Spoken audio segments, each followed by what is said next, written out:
This is a Clark University podcast.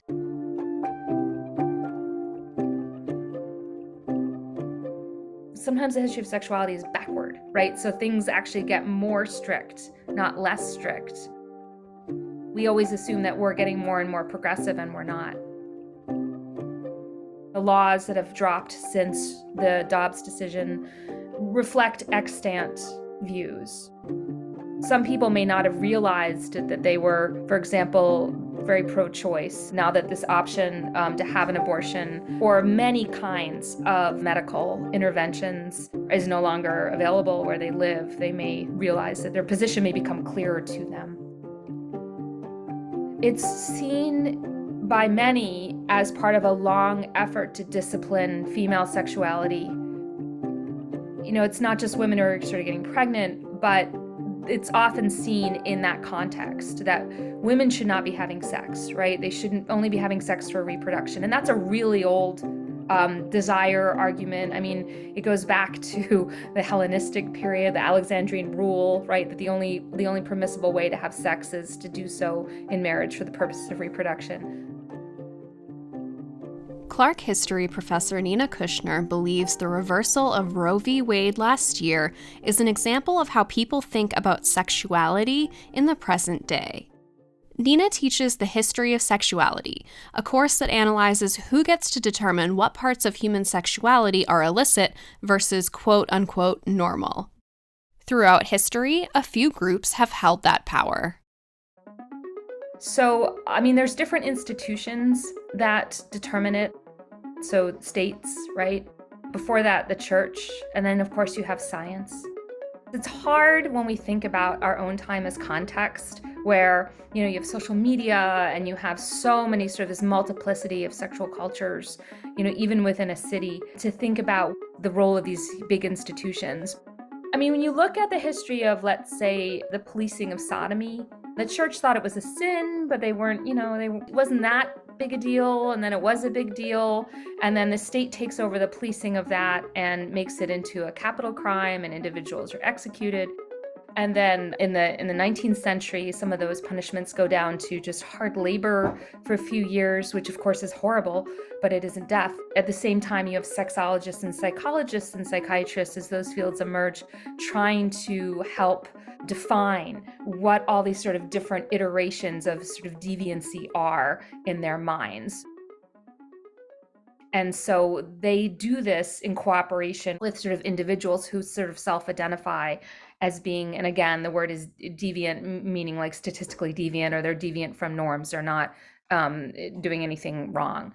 And so then that sort of creates these categories that we now have. And what's really kind of cool is that this generation, like the last 10 years, they're just blowing those up. They're blowing them up, and they're doing it really, really quickly in terms of language, in terms of ideologies, in terms of what it means to be anything or nothing or everything. Sort of an exciting moment. I'm Melissa Hansen, a producer in Clark's communications office, and this is Challenge Change.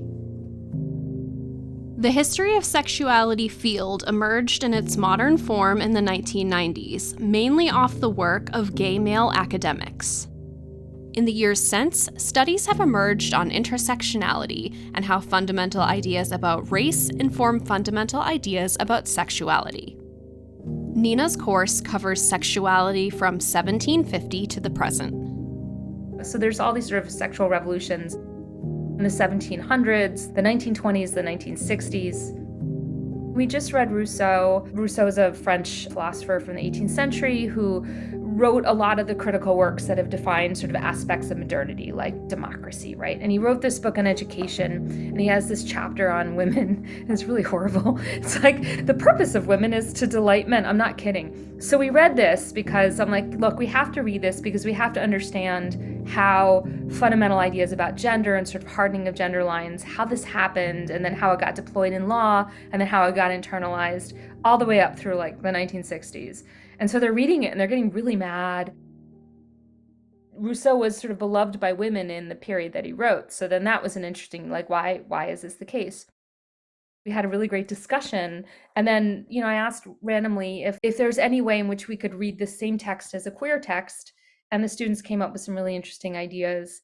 Some of the old stuff is still kind of bringing about really sort of interesting discussion. Watching her mother work as a legislator in Rhode Island helped generate Nina's interest in this field.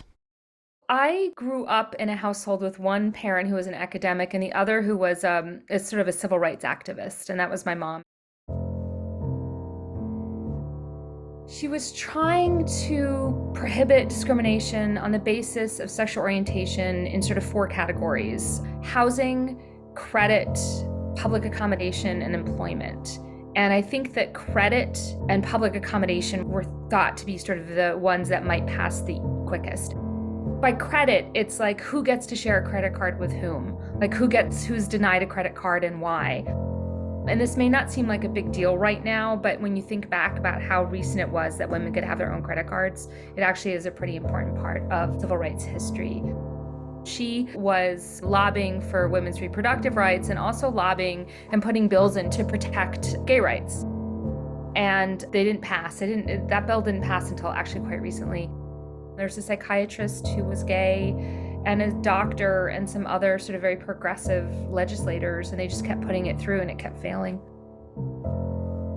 But it really sort of sparked an interest why the state allows you to do some things to your body or with your body, but not others. And it's also in the middle of the AIDS epidemic. And when I was in college, I worked for the internship in the Rhode Island Commission for Human Rights, and there was all these sort of AIDS discrimination cases. It's very prominent now. We're in the sort of the trans rights wave of the civil rights movement and sort of fourth wave feminism. But I was sort of, I was young, and it was really formative for me. For Nina and her students, the study of eugenics is one of the most intriguing parts of this course. I think it's really interesting how popular it was in the US before the Second World War, and how places like Clark, would have been bringing in eugenic speakers, and it would have been sort of normalized and interesting, and students would have gone and been supportive. And then, of course, in the wake of World War II and the Holocaust, it's impossible to look at that history and not see its sort of radical, logical, abhorrent end. You have to look at it in the moment and sort of understand it in context and how people viewed it. But it also really brings out the ways in which the social was supported by the scientific. And all of this was seen through a lens of race and ability. And so eugenics are the moment where people of color, people who belong to sexual minorities, women who are difficult, right? All of these people are sort of considered to be not good candidates for having children for one reason or another. And so I think it's like it kind of crystallizes a lot of the themes of the course.